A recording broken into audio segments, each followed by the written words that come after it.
নমস্কার, কেমন আছেন সবাই? আমি নন্দিনী আপনাদের সবাইকে আরও একবার স্বাগত জানাচ্ছি আমার চ্যানেলে আমার আরেকটি নতুন ভিডিওতে। ছাদ থেকে আজকে ভিডিওটা শুরু করলাম। আসলে একটুখানি ছাদে গেছিলাম একটু গাছপালাগুলো দেখতে। মা বলল যে একটু গাছগুলো দেখে আয়। তো গাছপালাগুলো দেখে তারপরে নিচে চলে এসেছি। আর টানা বৃষ্টির পরে আজকে ওয়েদারটা বড় সুন্দর। মার এই বারান্দার বাগানে দেখুন একটা গোলাপ ফুটেছে, সেটা ভাবলাম আপনাদের সাথে শেয়ার করি। রান্নাঘরে অলরেডি চাটা বসিয়ে দিয়েছি, কিন্তু এই চারদিকটা দেখিয়ে যেরকম ভিডিওটা শুরু করি সেটা আজকেও তাই করলাম। আজকে আমি আর মা খাবো ব্রেকফাস্ট। শিখাদি আজকে আসবে না, আর বাবা তো জানেন যে বাবা এই মুহূর্তে আমাদের কাছে নেই, আমার ননদের বাড়িতে। মেয়ে স্কুলে চলে গেছে, হাজব্যান্ড অফিসে চলে গেছে।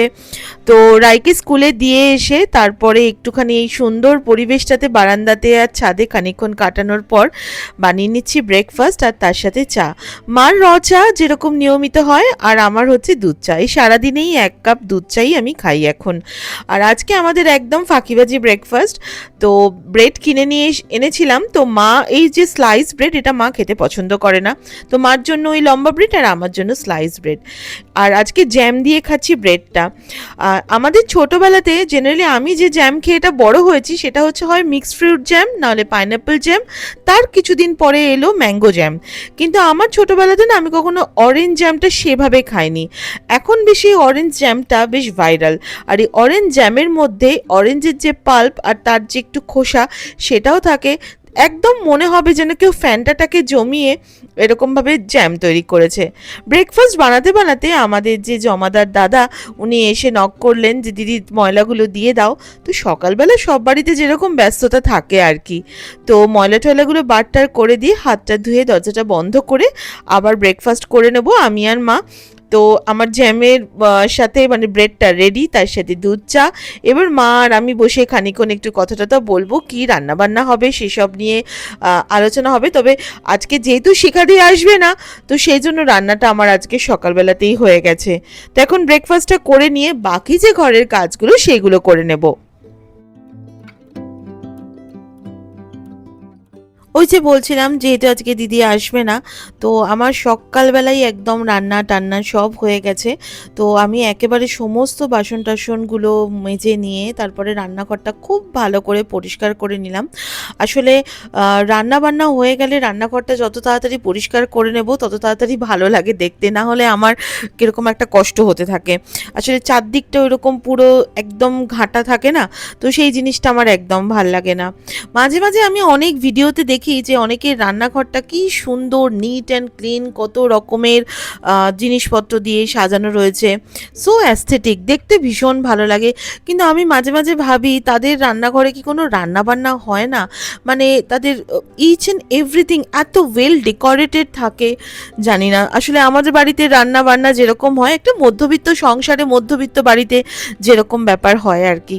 তো যাই হোক, আমার রান্না টান্না সব হয়ে গেছে বলে আমি একেবারে মানে আমার যে গ্যাসের যে দেয়ালটা সেই দেয়ালটা পর্যন্ত ভালোভাবে মুছে নিলাম।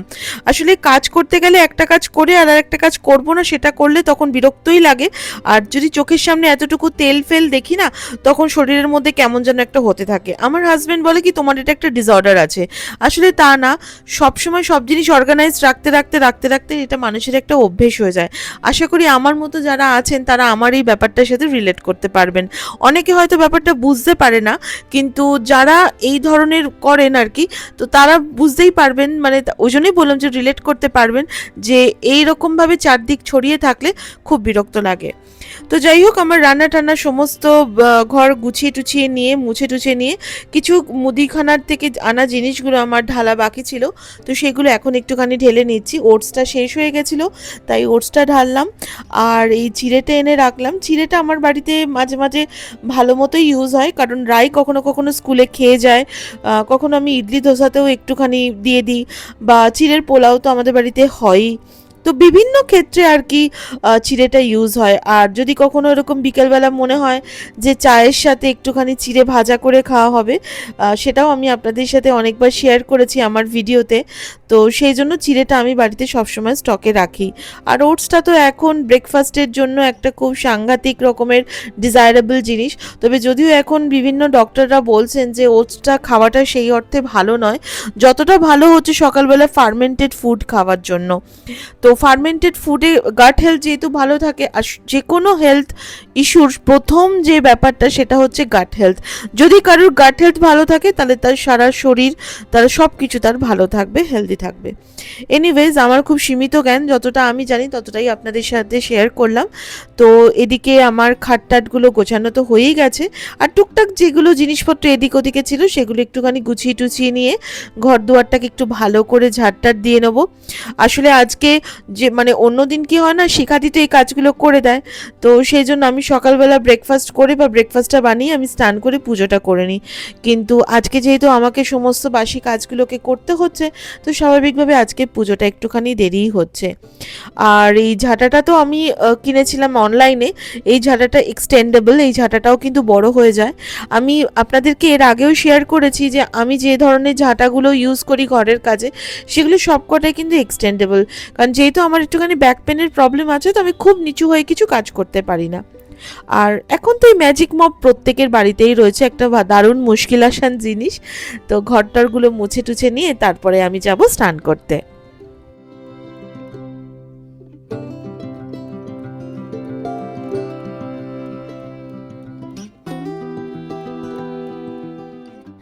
এরপরে আমার স্নান টান হয়ে গেছে, তারপরে চলে এসেছি পুজো করতে। আমার ঠাকুরঘরের কিছু চেঞ্জেস হয়তো আপনারা দেখতে পাচ্ছেন, তো আমি এর পরে কখনো আমার ঠাকুরঘরের ট্যুরটা আপনাদেরকে করাবো খুব ভালো করে।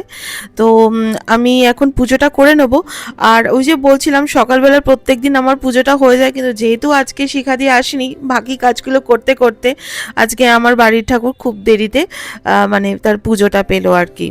যাই হোক, ভালোভাবে ঠাকুরের স্থানটা মুছে টুছে নিয়ে যেরকম বাবার মাথায় জল ঢালি, সেরকমভাবে জল টল ঢেলে ঠাকুরকে ধূপ প্রদীপ দেখিয়ে, আর বাড়ির সকলের জন্য যাতে ভালো থাকে সবাই, তো সবার জন্য মঙ্গল কামনা করে আজকে পুজোটা করে নিলাম।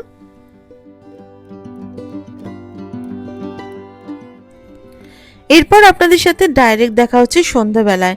সন্ধে টন্ধে দেওয়া হয়ে গেছে, তো আমি এখন একটুখানি বিকেলের একটা স্ন্যাক্স বানাবো, তো ভাবলাম সেই রেসিপিটা আপনাদের সাথে শেয়ার করি। তো এরকম একটা চপারের মধ্যে আমি একটু পেঁয়াজ নিয়ে নিয়েছি, একটুখানি আদা কুচো দিয়ে দিলাম, আর এর সাথে দেবো হচ্ছে একটুখানি কাঁচা লঙ্কা।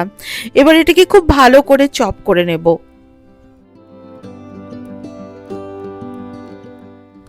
তো চপারে খুব ভালো চপ হয়ে গেছে।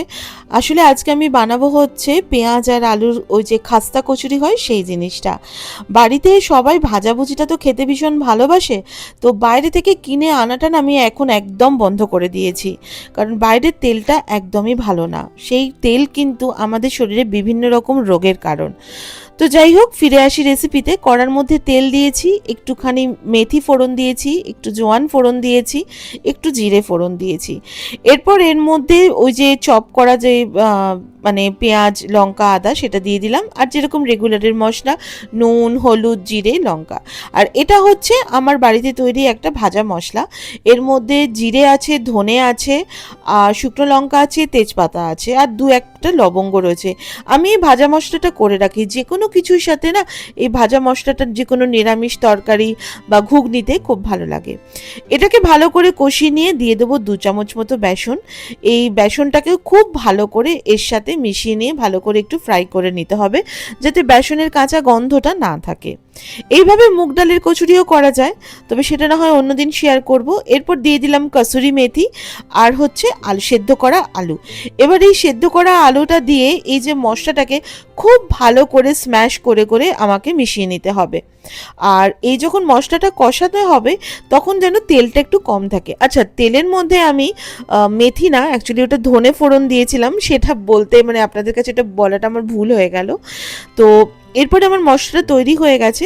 এবার ওই খাস্তা কচুরির যে যেটা হয় বাইরের কোটিংটা সেটা তৈরি করছি। নিয়েছি এখানে প্রায় 2 কাপের মতো বা 2.5 কাপের মতো ময়দা আছে, তার সাথে একটুখানি অ্যাড করেছি নুন, একটুখানি জোয়ান, আর তার সাথে বেশ অনেকটা ময়ান দিয়েছি। একটা জিনিস মাথায় রাখবেন, যত ভালো মানে সিঙ্গারা খাস্তা কচুরি এই যে ব্যাপারগুলো বা নিমকি এই যে জিনিসগুলো যখন বানানো হয়, তখন যত বেশি ময়ান দেওয়া হয় তত কিন্তু জিনিসটা টেস্টি হয়, তত ক্রিস্পি হয়। তো যাই হোক, এবার আমার এটাকে খুব ভালো করে মেখে নিয়েছি। যদি পারেন একটু 10-15 মিনিট মতো রেস্ট দেবেন, তবে আমি খুব একটা রেস্ট দেওয়ার মতো মানে ছিলাম না, মানে অলরেডি আমার চাটা হচ্ছে, হাজব্যান্ডের অফিস থেকে আসার সময় হয়ে গেছে। তো হাজব্যান্ড অন দ্য ওয়ে আছে, তো ও যাতে আজকে এসে অফিস থেকে এটা খেতে পারে তার জন্যই বানাচ্ছি। তো এর থেকে আমি একটু পরিমাণ মতো লেচি কেটে নিলাম, হাতে করেই লেচিটাকে বাড়িয়ে নিচ্ছি, যদি মনে করেন বেলেও নিতে পারেন, এটা সম্পূর্ণ আপনাদের ওপর। আমি খুব তাড়াতাড়ি করছিলাম বলে হাতেই করে নিলাম। এরপর এর মধ্যে একটু পরিমাণ মতো পুর দিয়ে, যেরকমভাবে আমরা মানে সেই লিট্টি বানাই অনেকটা সেই লিট্টির মতো করে নিলাম। আর একটু হাত দিয়ে ভালো করে চারদিকটা সমান করে নিলাম, যাতে একটা জায়গায় পুরটা না আটকে থাকে, চারদিকে যেন পুরটা ভালোভাবে মানে ছড়িয়ে যায়। তো যাই হোক, এইভাবে প্রত্যেকটা খাস্তা কচুরি আমি একটা একটা করে তৈরি করে নিলাম। আর যে তেলটাতে আমরা ভাজবো সেই তেলটা আমি অলরেডি চাপিয়ে দিয়েছি, তবে একদম গ্যাসটাকে সিমে দিয়েছি। খাস্তা কচুরি বলুন, নিমকি বলুন বা সিঙ্গারা বলুন, কখনোই কিন্তু খুব হাই ফ্লেমে বা খুব গরম তেলে ভাজতে নেই, তাহলে কি হয়, জিনিসটা লুচির মতো হয়ে যায়, ওই যে একটা ক্রিস্পি ব্যাপার সেটা আসে না। তো আমার তেলটা দেখুন একদম নিম গরম, দেখেই বুঝতে পারছেন। তার মধ্যে এখন আমি এই 3টে খাস্তা কচুরি ছেড়ে দিলাম। এবার এটা হতে অন্তত 20 মিনিট লাগবে। এবার যতক্ষণ না একটা দিক হালকা লাল হচ্ছে ততক্ষণ আমি কিন্তু এটাকে উল্টাবো না।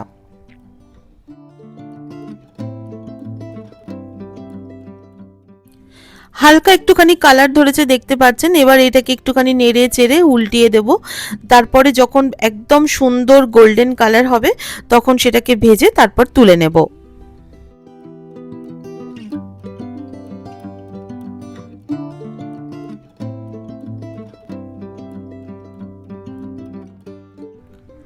দেখুন প্রত্যেকটা কচুরি কিন্তু একদম দোকানের মতো দেখতে হয়েছে, আর একদম কালারটাও কিন্তু খুব সুন্দর হয়েছে। ঠিক এই অবস্থাতেই তুলে নিতে হবে, এর থেকে বেশি হলে কিন্তু পুড়ে যাবে। আর এর সাথে সার্ভ করতে পারেন বেশ টক মিষ্টি যে তেঁতুলের চাটনি, সেইটা, তবে সেটা আজকে আমার বাড়িতে শেষ হয়ে গেছে, তো আজকের জন্য সস দিয়েই খাবো। আর বাকি এই 3টে তুলে নিলাম, আর বাকি যে কটা আরও বানিয়েছি সেই কটা আবার আমি ভাজতে আর কি দিয়ে দিলাম।